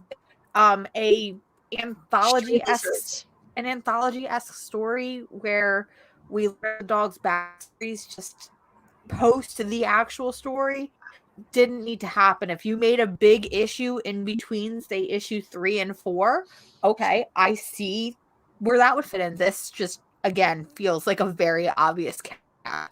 It does. And I agree. I think that either they should have done like one big like $10 issue with like issues 1 and 2, because this is going to be it. It was just supposed to be a 2-issue thing. And I think that they were like, oh man, like Stray Dogs was one of the biggest hits of 2021, 2022. So they were like, oh, let's do a little bit extra. I agree with this comment. I'm just reiterating that fact. Yeah. I'm reiterating that fact. So I hope that we get a Stray Cat series. But I hope, and I want all the like horror variant covers we can get for that. But 100%. I like this. I'll read that. Read that. Stray Pot-Bellied Pigs, 1,000%. Yeah. So yeah, I did not enjoy this one at all. It really felt just. And the first one was all right. The first one was all right because it was like first one I actually enjoyed was points where like you would get the really late story and then you would see like that, that feeling in the back. So I don't know. So that's pretty much it for indies for me. All I've got left some, the only other thing that I did get that was indie that I'll go ahead and just show off really quickly. I did get the David Mack. Of course you did. Of course I did. The David Mack girl. I accidentally got 2. Of course. Because I pre-ordered them from my shop. And then I ordered them from another shop online as well. So maybe I'll do a giveaway at the end of the year, something like that. we'll see. But I'm not going to take them out right now. But I did get the They are pretty cool. 1 through 5 of Something is Killing the Children, but all the David Mack variant covers. All right, so I have one Marvel book, and I have 3 DC books. Let's do Marvel first. Okay, so the only Marvel book I read, and I'm gonna get confused on which one it was. Deaths of Wolverine, X Deaths of Wolverine. First of all, where the fuck was Wolverine in this book? There was no Wolverine until the very end. That's why I love why I'm not saying that it wasn't good, but I'm saying, why is this called X Deaths of Wolverine? It's right up there with Trial of Magneto, where we had that really gorgeous variant cover with magic, and then she didn't show up through the entire book. It's like, no. I'm very confused. So this, let me see how do I word this without being fake, because I have not read Hoxpox, and I know the answer is going to be, well, you should be reading Hoxpox. So I didn't finish Inferno because I was kind of upset with how Inferno was going. This issue was kind of what I wanted from Inferno, where it's Mystique literally hunting down Moira McTaggart, and I thought it was really fucking funny.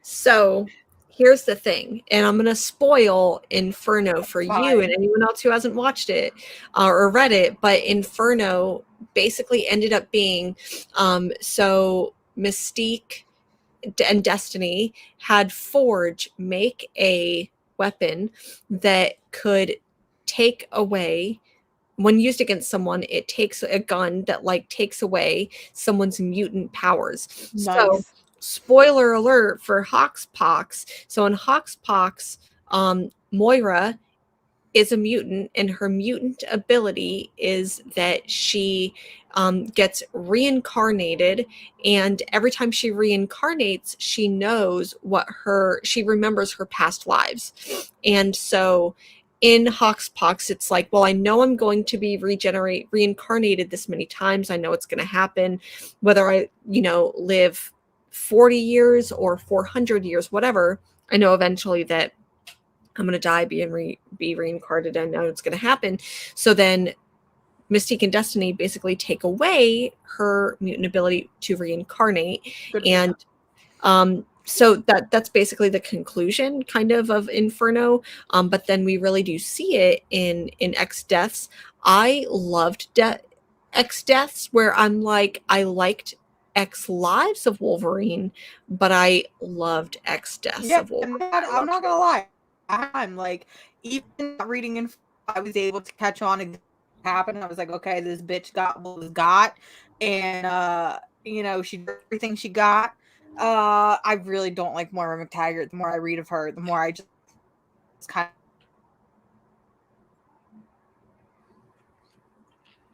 I don't know. Run, and then she's dying. Got like stage 4, and then shows up, and it's actually Mystique. Yes, this game of cat and mouse. This is exactly what I fucking want. And then Valkyrie showed up randomly, which I thought was a little weird. Maybe it's because it feels like the X-Men, since Xbox has been so isolated on their own, that when I see guest appearances in their books now, it's kind of weird. Yeah, that's how, whenever, even though I get it, but anytime I see the Avengers or Captain America show up in an X-Men book, I'm like, get the fuck out of here and go back to the MCU. Like, it's just weird. But I did enjoy this. I, again, don't know why this book was called X Deaths of Wolverine, because there's no Wolverine except for the very end, and it was even there, just kind of stupid, no reason for it. I hate this whole fucking event in general. I hate when books do this, when they rotate, when it's a weekly book, but maybe it rotates. Yeah. I just hate weekly shit in general. Like, who has the money for a weekly event? Who? Because it's not me. It's not me. I'm still going to buy it. I still really like it. But I think that this book is definitely trying to pick up where Hoxpox left off. And I think that it is, after Hickman leaving, I think it's trying to pick up some of that money, do some of the same things. So maybe. I don't know if this will be as like groundbreaking and as like, I don't think that it'll be as what am I trying to say? Like, just earth-shattering. Influential. Influential is Hoxpox. There we go. I don't think it'll be as influential, but I definitely think that it's trying to do what Hoxpox did for sure. For sure. So what other Marvel books did you read? Was Because that the only one that was the one Marvel book I read, and it was an X title, y'all. You're welcome. Okay. So I read one from last week, and it was Ben Reilly Spider-Man. I only picked up the Scotty Young cover because that's the only one that my shop had left from last week. But this one was all right. I have no clue what's going on with Spider-Man at all, but apparently Spider-Man, like the Peter Parker Spider-Man, went to Portland. And so then Ben Reilly, who is like an alternate universe clone of Spider-Man, ended up kind of like he's like trying to figure out his Spider-Man-ness and is like taking over for him. I have no clue what's going on, so I didn't really like love it, but I could see other people who are Ben Reilly stans really liking it. So makes sense. I did also read from this week. I did read Mary Jane and Black Cat. I heard there was a specific panel in that book that is very gratuitous. It is. And I mean, I get it. I enjoy seeing Felicia Hardy's nice little cupcake butt here 100%. But so this book definitely tried to do a thing where it was like Betty and Veronica over Archie, where it's like Mary Jane and Black Cat, because two loves of Peter Parker, maybe. So in this one, like Mary Jane is with Peter Parker, but Peter Parker is in the hospital recovering. I don't know like why. I don't read Spider-Man, so I don't know why. But then they've got to team up to go get something. Anyways, I didn't love this book with the exception for the end. So there's this really interesting conversation between Mary Jane and Felicia where Felicia's like, I'm hated. I will always be the bad guy because I was never like I'm not Peter Parker's love like you are, Mary Jane. And Mary Jane's like, are you kidding me? That's exactly how I feel. Imagine like Gwen Stacy was his first love. Imagine trying to live up to a dead girl. And so I appreciated that moment. So what you're saying is that they should just, kick Spider-Man out and they should just get together themselves. 100%. Or just be a thruple and like, Love do that. the thing. Do like, a Wolvie, Jean Grey. Cyclops situation. You can still boot Cyclops out. But anyways, the one thing that I didn't like on here is that at the very end, because spoiler alert, at one point, Mary Jane has to wear the Black Cat costume. And so Black Cat or Felicia basically tells her like, oh, I'm surprised you fit into my costume with that dump truck ass of yours. Whoa. My thing. Are you telling me that the terms dump truck ass got through editorial at Marvel? Yes, and here's my thing. It was used as an insult, which I don't agree with. I don't love that. If I tell anyone you've got a dump truck ass, it is 100% a compliment. One time someone told me something like, someone said something referring to someone else looking at their butt. They were like, what did they say? I'd suck the fart out of their ass. And to me, that's a compliment. Like, no matter which way, how you say it, to me, that's a compliment. So using dump truck ass as anything other than a compliment. So it's basically one step forward, two steps back, is what you're saying. Exactly. 100%. I still can't believe. So what you're saying is we should speculate that this book is going to sell for hundreds of dollars because it is the first use of dump truck ass in a comic book. Yeah. Love that. First appearance, dump truck ass. Let me double check and make sure that that's specific. I heard rumors from a writer, and I'm assuming it's the writer of that book, Jed McKay. Yeah, it was Jed McKay. Jed McKay had tweeted saying, Saga 55 may be in shops this week, but please just remember that I got the term dump truck ass past Marvel editorial that will also be in a book this week. And yes. I could not find anywhere what book it was referring to, so I'm glad that I now know. Okay. Yep. Yeah. So Felicia says, I mean, I wasn't sure if your dump truck ass would fit in one of my suits, but hey, we made it work. So there you go. Oh man. And we're banning Mouse, everyone. We're banning Mouse, but we're not banning Spider-Man. It's fine. What other Marvel books did you read this week? Okay, so I have got Devil's Reign, Winter Soldier. I feel like I haven't been keeping up with Devil's Reign with the exception of the side quests that are going on. So I'm Well, not a no, Bucky. because you've been reading Elektra, Daredevil, Woman of Fear. Yeah. And then I read the other Devil's Reign X-Men book, and here's the thing: I am not a Bucky Barnes stan, so I feel like this one was not for me, so I didn't love What? it as much. I'm not a Bucky Barnes stan. He's too How? good for me. What are you Okay, talking about? He's too good. Oh my Lord Jesus, Jen. but Bucky just doesn't do. Captain America can have Bucky all to himself. So My heart is broken. sorry. Didn't love it, but someone else who's maybe more invested would really like it. I also read, let's see here. I also read the Marauders Annual. It was all right, but so they're basically trying to go find Dakin, and then this demon. I can't remember the demon's name. It was all right. That's another series that's doing that weird #1 reboot where it's ending and then immediately within 2 months it's getting a new #1. And this was the annual, so Granted, it's a new team and a new creative team, but it's still weird. Marvel, stop doing unnecessary #1s. Mm-hmm. Agreed.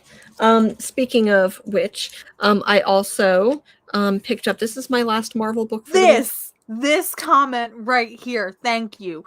Bucky Barnes is the equivalent of DC's Jason Todd. That story, okay, we're gonna go on a rail rant right now.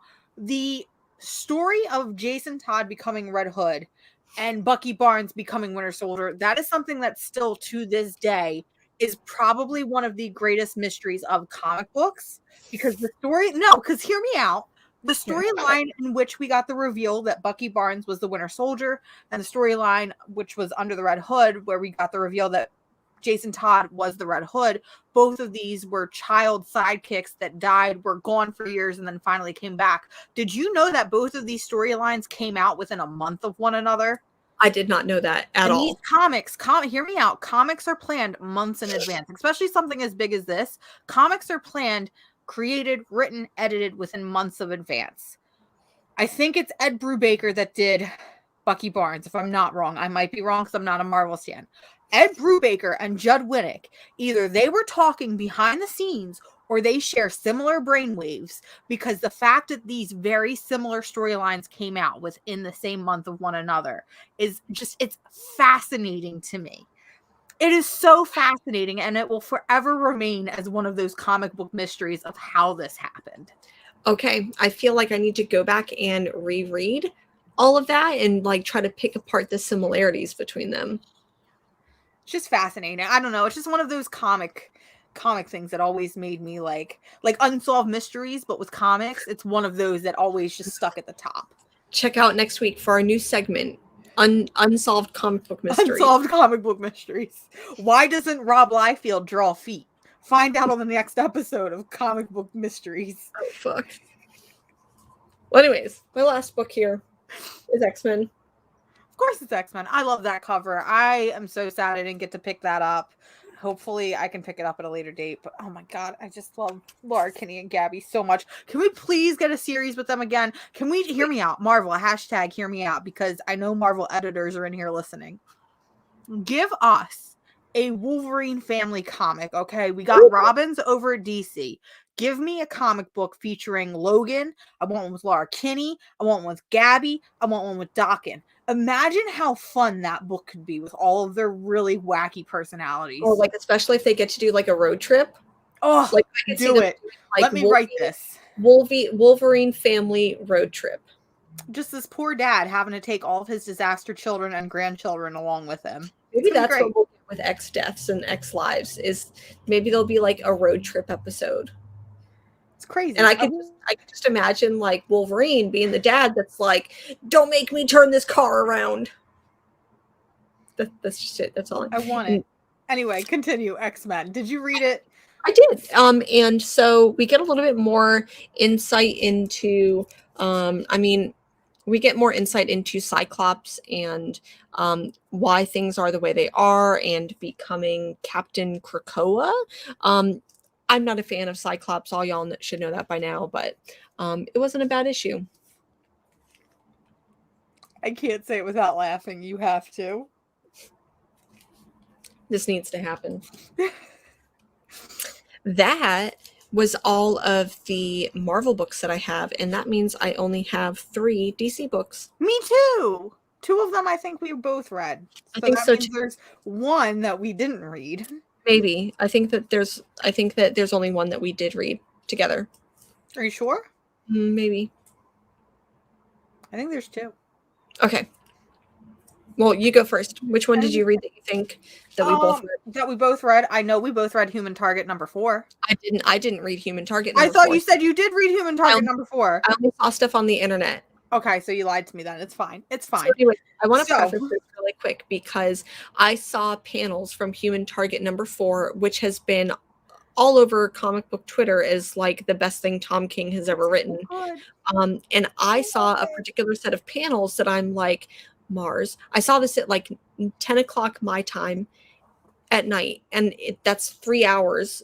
And I'm like, should I send this? It's 1 o'clock her time. Should I send this to her? And I'm like, nah, I'll send it to you in the morning. I thought it was going to trigger you, but it didn't. So the text messages, y'all, if y'all ever want, hear me out. I think that as a tier of our memberships, I think that y'all should just get screenshots of the text messages between me and Jen. I think that actually might be a brilliant idea, is that you guys get to see screenshots between me and Jen. So the text message I get from Jen, and this is at 9 o'clock in the morning my time. So this is what, 6 o'clock your time? 6 o'clock in the morning my time. I didn't even go to sleep that night. I'm just going to go to sleep. I get, have you read Human Target? If you haven't, I highly suggest skipping it. And I said, no. And you say, put the comic away and forget it was ever written. And I say, but I want to read it. And that's how it is. Read. Listen, y'all members are going to get to see how we type. It's ridiculous. And you go, no, you don't. And I say, well, I'm going to do it anyway. And you're like, well, I have screenshots if you want spoilers. And I'm like, all right, let's see this. What's going on? And it's just nothing bad. And you're like, I'm sorry, this is your villain origin story. And I respond with, it's not even that bad. So to give you some context, the panels in question are our main character, Steven, and Ice. You know, there's been sexual tension between them for the past 3 issues. It's nothing out of left field. And there's sexual tension between them. And in issue 4, they finally seal the deal. So I'm not upset about that. Listen, Ice, we all know she's already a bisexual queen. I mean, the girl put up with Guy Gardner for how long? Like, listen, she put up with Guy Gardner, so she gets 20 awards. Okay, so do I. It's fine. I really, really like this issue, not as much as I liked the last issue. So issue 3 for me will always remain supreme. I don't think there can be a better issue because I just like Guy Gardner being a little shithead and fucking up people's dates, and I just like that. Issue 4 is very romantic in its own weird little way. And you get all these like subtle notes, you know, because Steven is talking about Ice and as she's fighting and as she's doing her superhero stuff, you know, and it's just really, I like the way this man writes romance, and we'll talk about that in a little bit more. But I really like this book. I definitely would suggest it as one of those books to read if you want something superhero-y but are exhausted with superhero comics. So books like Cloaked, books like Black Hammer, because while we get these superhero characters, when it comes to, you know, because in this one we see Ice and Blue Beetle team up and they have to stop a bank robbery.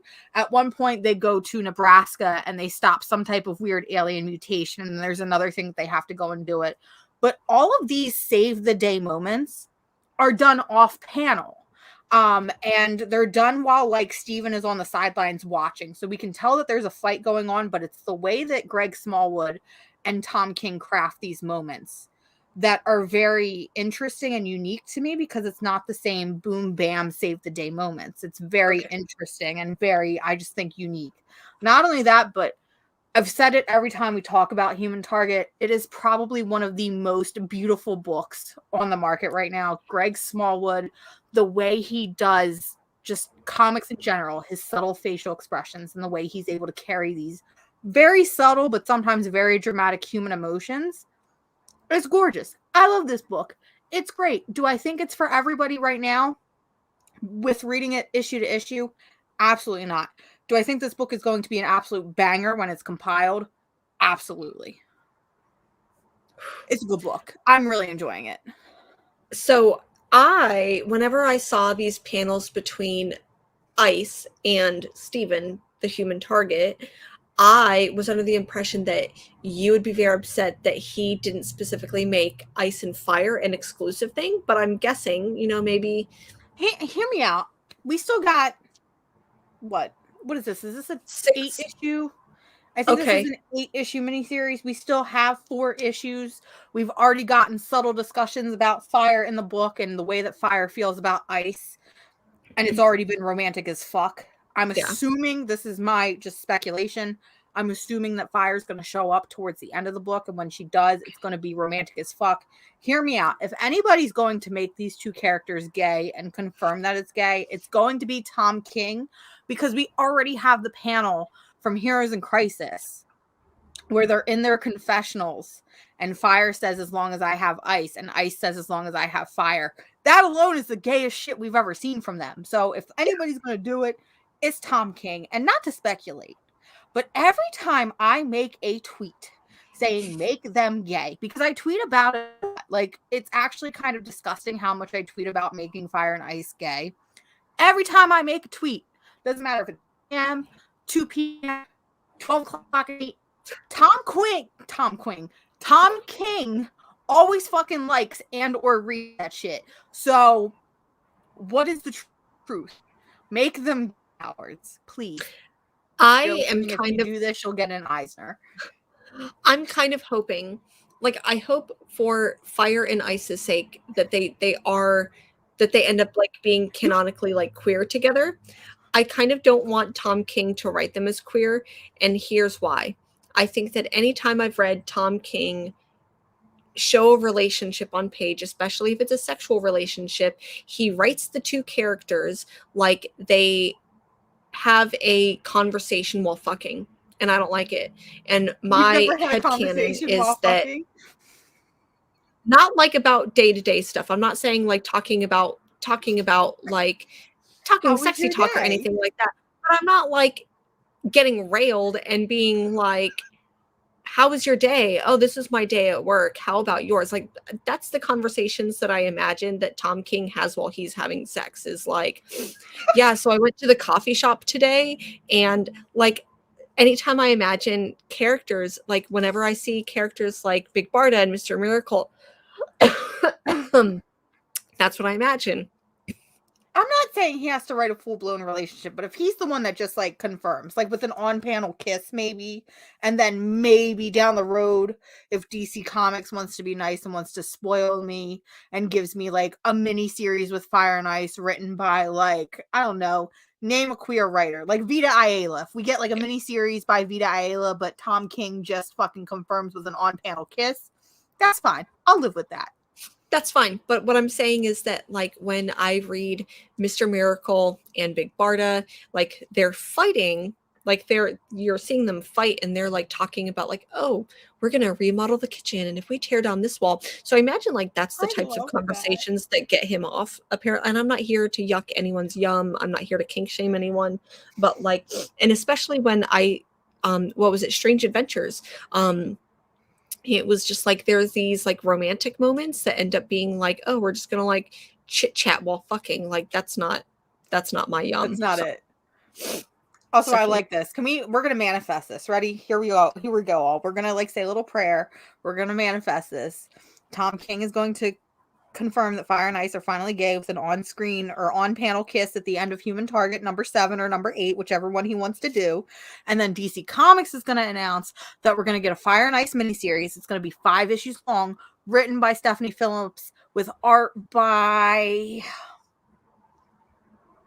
I don't know. What do I want the art by? just good art. Give me a good artist. We'll leave that up to you, universe. So it has been manifested. It has been prayed for. I'll see y'all in a couple months when it finally gets announced. Yeah.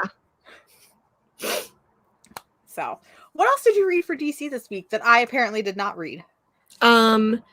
So I don't think that you've read this one. No, I have not. Okay. I hated this book. I did not Superman like and Robin. Is it a one shot or is it a miniseries? It's a one shot, so it was a special, and it's written. Here's the thing, is Superman, Son of Kal-El, has been being written by Tom Taylor, which I really, really appreciate, and I think that Tom Taylor, as a queer ally, knows how to write his queer characters. In this book, we see, I think that there's some really good moments, because we get a moment with Lois Lane, and we get, for those of you who don't know, we also get Robin, and we get to see him in the Hellbat suit, which is kind of fun. Ooh, and we haven't seen that in a while. But I think that he knows how to write.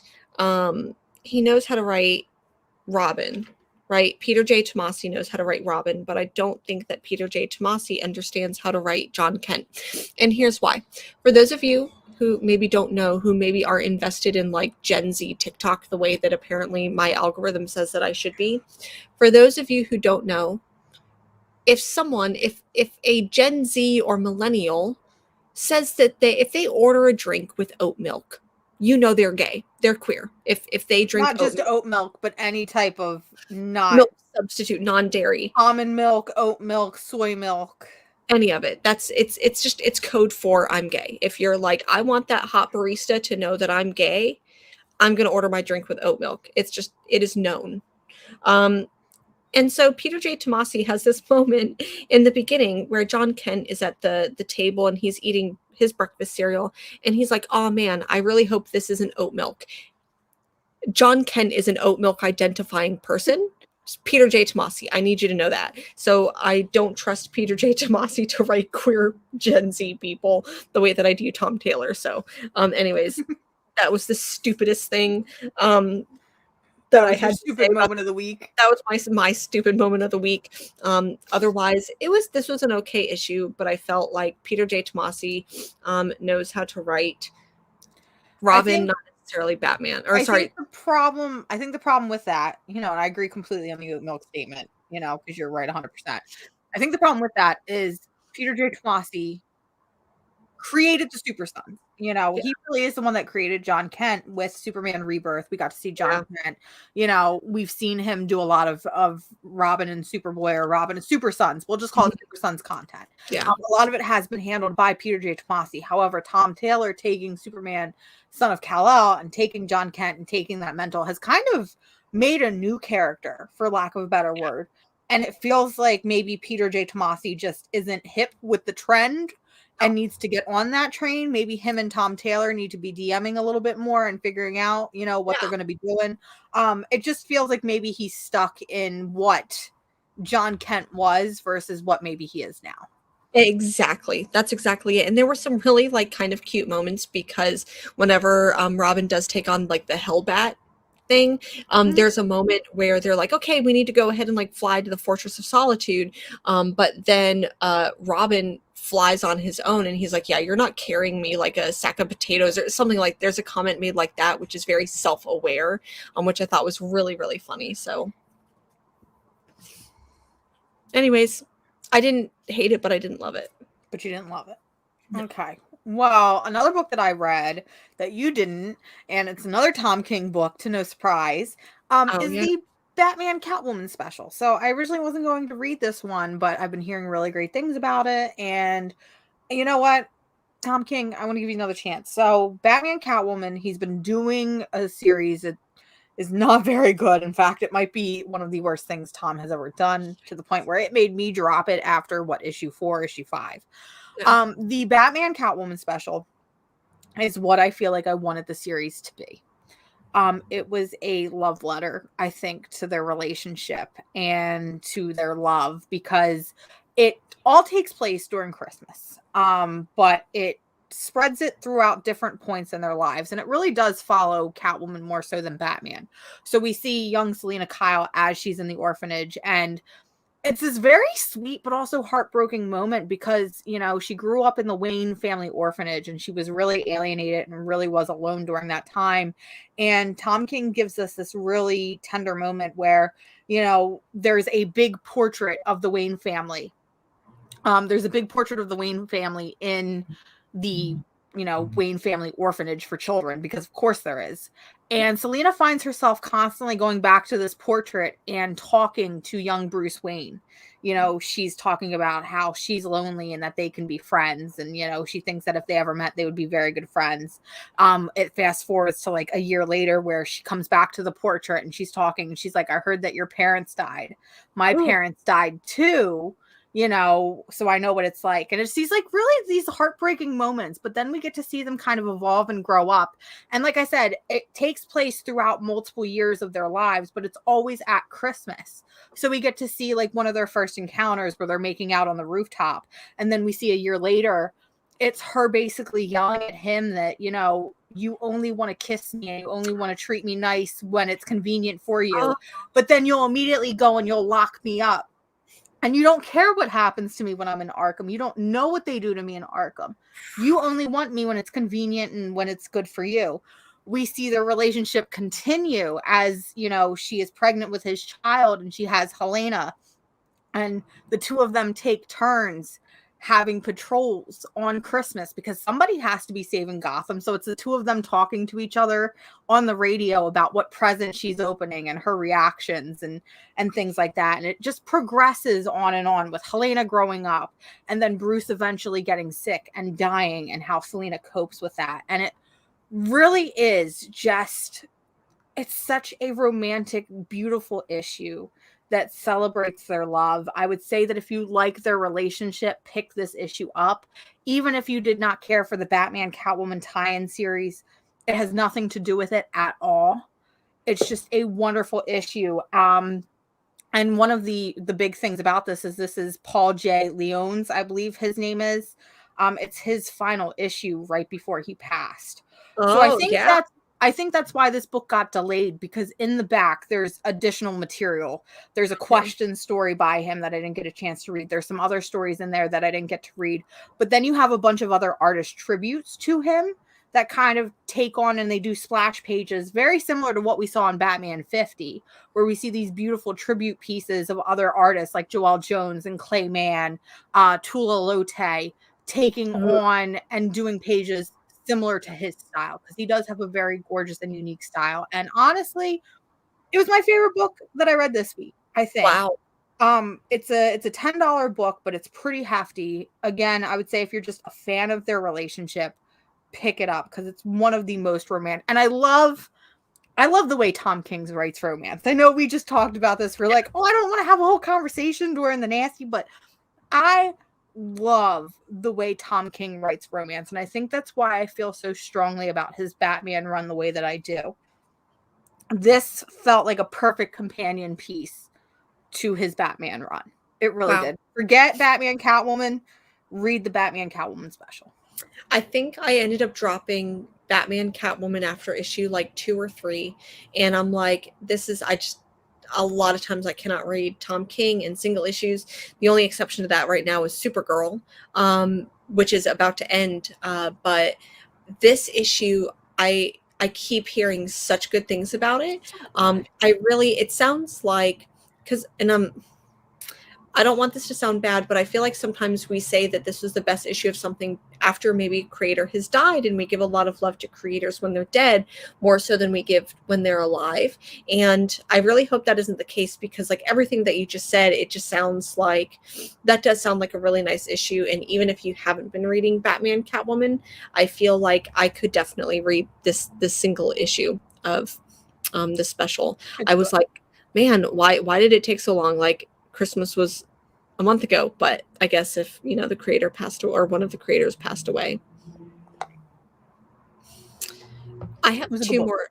Also, y'all, it is the Luna portion. It's the Luna portion. So members, hit your Luna badge. Get your Luna badge. He finally crawled out of the closet where he's been napping all morning, and you probably can't hear, but he's purring so loud. There were 2 other DC books that I read. Mm-hmm. Was There was there? one more. There was one more that I read, and I'm pretty sure it's the same one we did. Yeah, yep. So I'll go ahead and start with the one that I know that you didn't read, and that was Peacemaker. I'm just I tried. I'm just gonna go ahead and say if you like the Peacemaker show, or if you liked Peacemaker in Suicide Squad, you're probably not gonna like this. If you watched the Peacemaker show and you're like, "This is stupid," I don't like it. Then if you don't like the show, then you'll probably like this, because to me, this is like we should have known.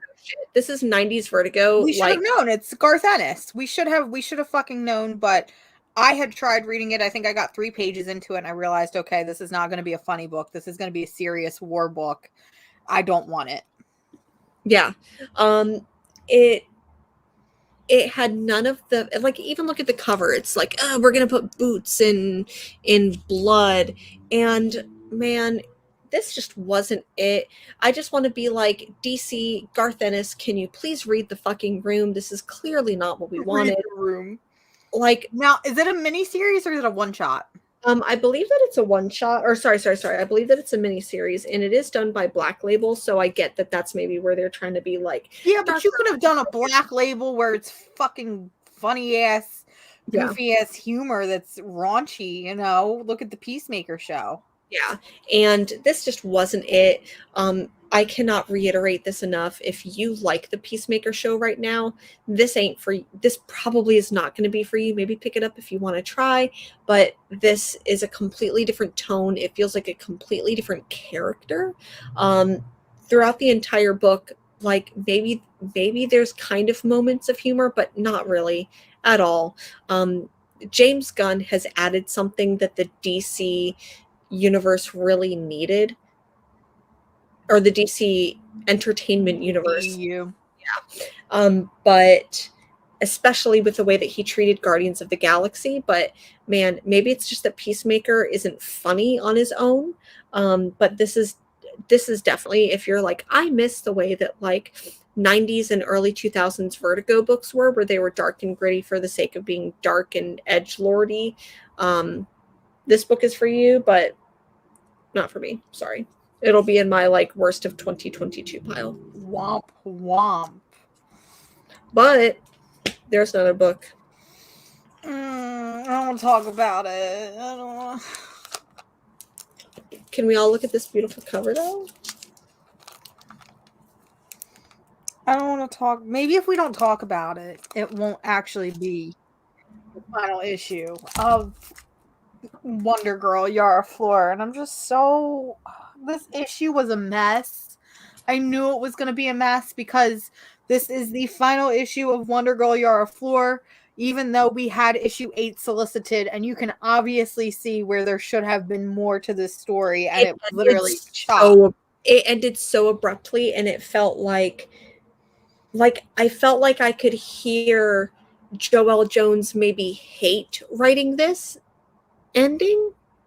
I wouldn't even say it's an ending. I think they pieced together what was supposed to be issue 8 with issue 7. Because, like, if I'm being quite honest, like what the rest of the series has been, this issue was completely all over the place. And it was really, really annoying. And I didn't know what was happening half the time. Also, fuck Eros for trying to gaslight Wonder Girl. And for Yara Flor not taking his shit and literally dropping a rock on his ass. Like, that is some real hot girl shit.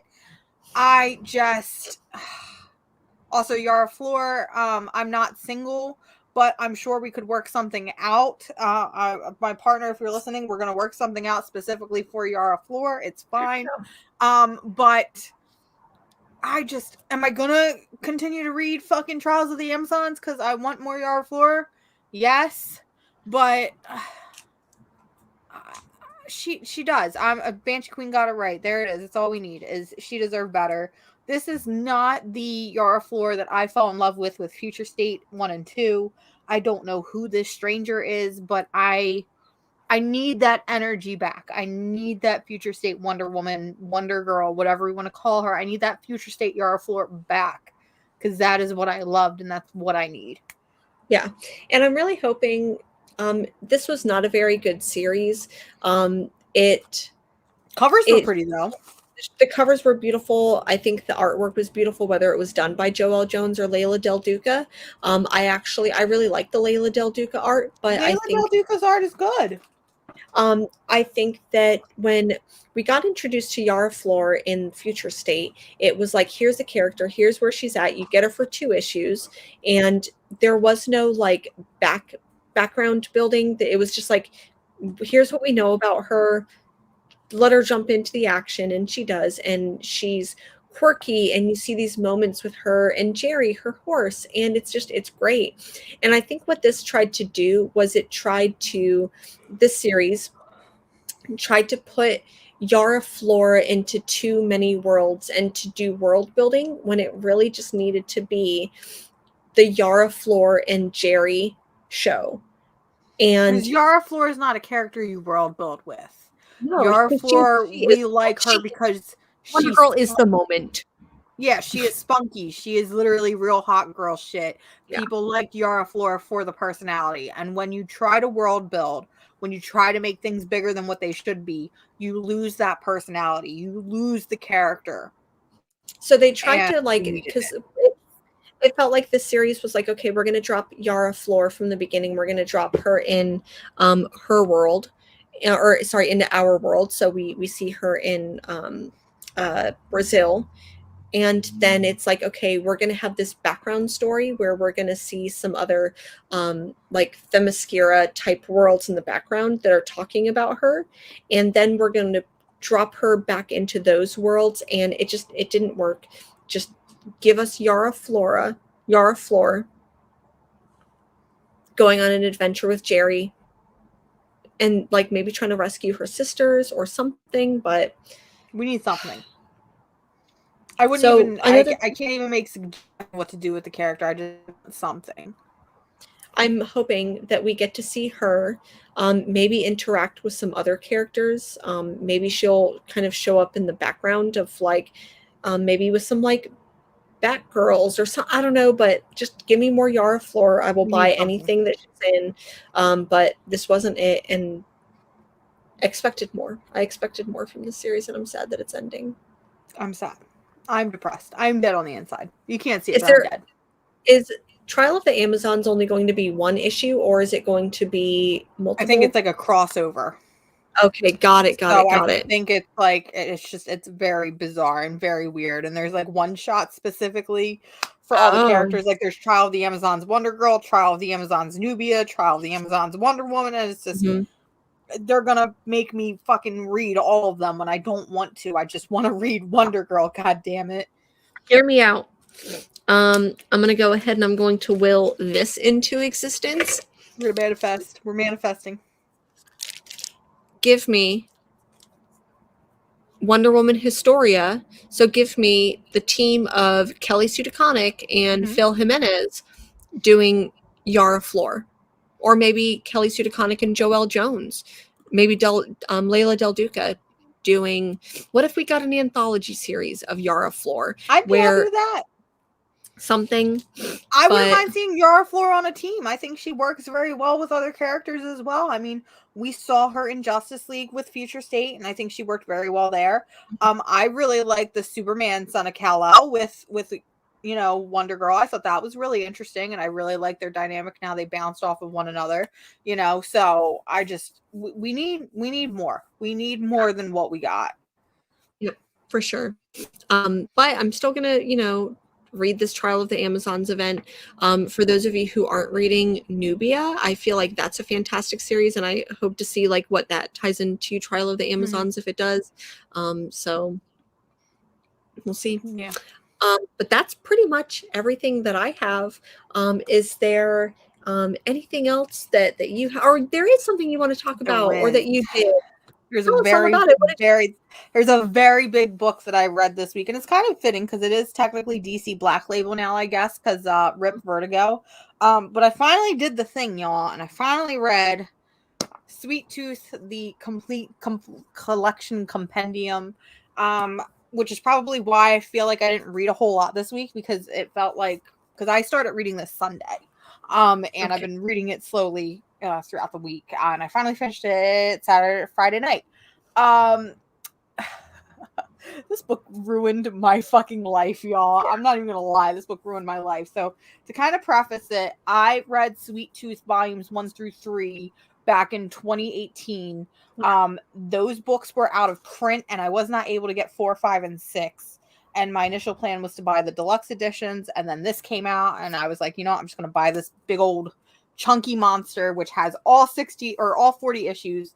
And I made it my goal for 2022 that I was gonna finally read this. This is my fucking jam. All right. This is probably the best thing that Jeff Lemire has ever done. Rip to Black Hammer, rip to Sentient, rip to Plutona, Descender. Moon Knight. I've never read Descender, but rip to every Jeff Lemire book that I have ever read that I'm in love with, because this is it. This is the GOAT right here. Also, I know you don't play video games, but Last of Us, y'all have some explaining to do, because this book came out in 2009. Last of Us came out in 2013, and the stories are exactly the same. So y'all got some explaining to do. This book is so heartbreaking and so perfect in every sort of way. It is literally the found father and his found child trope that is my jam. It's got some really great world building. It's really dark and really gritty, and makes you think about human personalities and motivations and just Ooh. everything. And it's a very predictable book in its own way. You know, we all know kind of how it's going to end. It's not necessarily the destination, but it's the journey for this book. It really is. And I it's good. agree. And It's a good book. I think that it was whenever the show came out, the show is kind of dark.